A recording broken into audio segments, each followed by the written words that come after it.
Welcome back to At Home with Robi. I'm Patrick McIsaac from Robi Electric, along with Trent Haston from the Robi family of companies. We are your hosts. Trent, we're still here with Mike Rogers. Yeah, I'm glad to have Mike. I always love catching up with Mike. We seem to do it on the radio. more than anything else. I do want to say that intro song of this segment, man. I just want to. Wouldn't y'all rather hear the rest of that song in Charlotte audience versus Trent? Are we going to take a 2 or 3 minute break and just play out the song? 3 moments of silence. No. Welcome back, Mike. Glad to be here, guys. Okay. So we talked about, and I could do it for hours and hours. The qualities of what we're trying to do is build great companies with great people in our company to provide great service, and we're very synonymous, our philosophies. And you also talked about your new service, pressure washing, how it parlays in your customer base as a need, and also how it parlays in your buying power because you use very similar machinery and equipment as you do on carpet cleaning. Right. Yeah, very similar. And we just have so many people, requesting. We referred it so many times. We're like, well, it's not really that hard. Why don't we just do it ourselves? Vertically integrated. Well, I mean, it's very similar to us. And to talk about this a second, we created Robi Realty, and everybody, oh man, what else are you going to create? Robi, yeah, right. I play golf with this guy, and the joke, I kept hitting it in the sand trap because I stink. And he said, "Oh, Robi Sand," and he was joking. But I said, "No, but we created Robi Realty because, quite frankly, I think it is a focus for our clients in service, and it gives us more efficiency." Yeah. Quite frankly, the opposite of what, if you don't think about it, you think. Exactly. So it's not a distraction; it's a focus. It's not at all, and it's another way. To drive a business to your other divisions, because obviously if somebody gets involved with one side of your company and you do a great job, they're going to want to stay involved with every other side of your company. Again, it gets right back to that whole time. I mean, we can. The same thing. Yeah, I mean, we can't create more time. We can always make a little extra money, but we can't make any more time. I mean, we've got what we've got. Let's talk about that a little bit, because I think you do a real good job of educating the entire region on what they need to do with, whether it's with your lawn or with your pest control or heating and cooling. And one of the things you always talk about is you say time.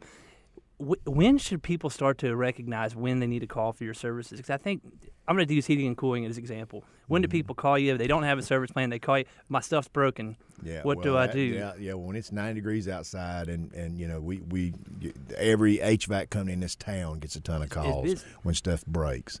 And you're real good at trying to encourage people to go ahead and get set up, especially with Killingsworth. I know you have different star levels based on the amount of services that you guys provide. Right. So if I'm a current lawn customer for Killingsworth, and I'm concerned maybe that my furnace might be on the fritz, really now's the time to call before it gets 30 degrees outside. Yeah, because for every service above 2 services that you have with us, you get $100 off the next year on any service you'd like to try with us. If you go to 3 services, it's $200 off, and in 4 services, it's $300 off. And basically, you can take that discount on the next year's service. Then, if you renew that next service, then you get a bigger discount. So it just keeps going and going and going. So it's not a one-time and done deal. And it just gives you an opportunity to really kind of try us out and see what the deal is. If you like us, stay with us. If you don't, try something else. But that you still got that discount going forward.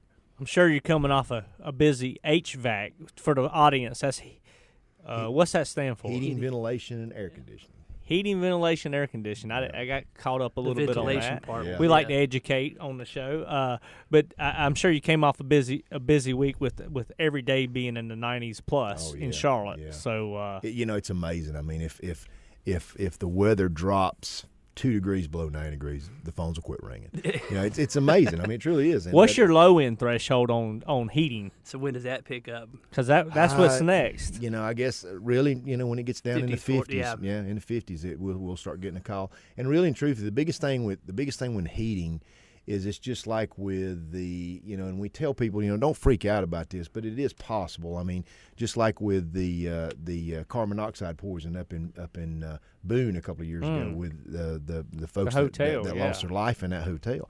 I mean, that's very possible. However, you get some HVAC companies in town that use scare tactics on that. And so we get a lot of customers call us about a second opinion if somebody comes out, oh my gosh, your heater's your furnace is cracked, shut it down, you're going to die tonight. And we'll get out here in the morning and put in a new one. Get a second opinion because we've found so many times that it's just it's malarkey and it's something else 9 times out of 10, and it can be fixed and you may not need you definitely don't need to spend the money, but it's definitely not as crazy as people make it out to be.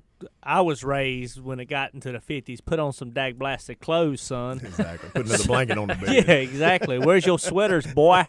Open that chest.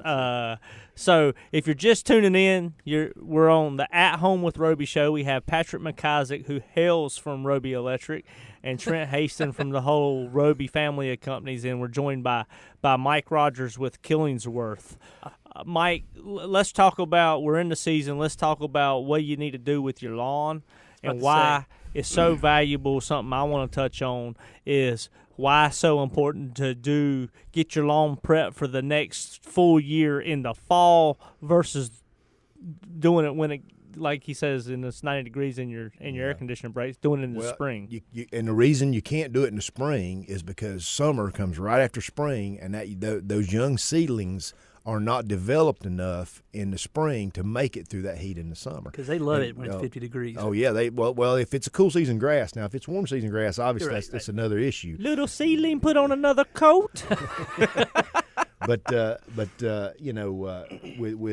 fescue, and that's 80%, 85% of all the lawns in Charlotte. If you can't do it in the spring, and plus you need to be applying pre-emergence in the spring to guard against the weeds that are going to come out in the summertime. So really, we just came off of August. August was cleanup month. I mean, basically, height of the summer. Here comes all the weeds. We go out with all our customers and basically get rid of as much of the weeds as possible. Then the because of all the rain and the heat all summer long, the ground has become really compacted. And then it's vitally important in September and October to get out there with aeration, punch holes in the ground, and give. It's just like tilling your garden. I mean, basically, you're doing nothing else. You're doing nothing more than planting a garden. Your lawn is your garden. Your lawn except is your fescue garden. is what you're harvesting. It's what you'll be harvesting all year. Yeah, exactly. And trying to make a pretty garden. So you got to till that soil up. And give, it's kind of like I said the other day on TV. If you throw a grass seed on a concrete block, the roots ain't got nowhere to go. Yep. But you throw it in a pot with some really loose dirt, and you'll have a grass blade here. I don't know. I've seen some porous concrete blocks before. Yeah, I bet. I've seen some grass going through some concrete. Yeah, I have a confession to make. When I was in college, I ran an aeration cruise in the summer, but it was warm season grass. We were hitting the centipede and Bermuda and zoysia trying to break up that root base. Right, but, down in South Carolina? That's hard work, man. Or were you down in Georgia? I was in South Carolina. I worked out of the Donaldson Center in Malden, South Carolina it's a national firm, but I was the aeration guy. It wasn't hot down there, was it? Yeah, I'm telling you. But I will say this: I would go back to school, and I would lose about 30 pounds and look pretty darn good. I don't look that way now. We need to get you out in the field, boy. Yeah, it was. I loved it. It was fun. That hard work will snatch that weight off. If you're a Robi Electric technician, go in Patrick's office Monday and say, "Come, buddy, let's do a ride along." No, when I first started at Robi Electric, whenever we'd rent a trencher, I operated that joker. That was fun. I mean, you don't get to do that sitting behind a desk. Right. So I pick it up. That's because you like working on those forearms. Every time I ride in the car with you, you're squeezing a tennis ball. Yeah, I hear you. And we take a lot of pride, Trent, in our grass. I mean, we really do. And the thing about it is interesting getting into that business. Again, talking about getting into multiple services. We were in the bug business, so if you didn't see bugs, life was great. Okay. So you really didn't have too much feedback from customers. If they didn't see anything, they were content. Okay. With grass, okay. When they walk out on their front porch with a cup of coffee in the morning, they're staring at their lawn. When they drive back in after work into the driveway, they're staring at the lawn. We've had customers call us up and totally cuss us out about one weed. Yep. Hey, There's a weed in my yard. you put yourself out there. Yeah, well, so. the thing about it is, like I tell everybody, that lawn is like a neon sign. Oh, yeah. It's just flashing, and so it was totally different. So we had to adapt. I mean, we had to change our culture a little bit based on that, and and open ourselves up to a lot more criticism. Well, Mike, thanks for joining us today. You're I'm looking at the K on your shirt. It's a little neon as well, just like my front lawn. There you go. We'll stay tuned. We'll have our Make-A-Wish segment joined by Christian McCall when we return. Thank you so much.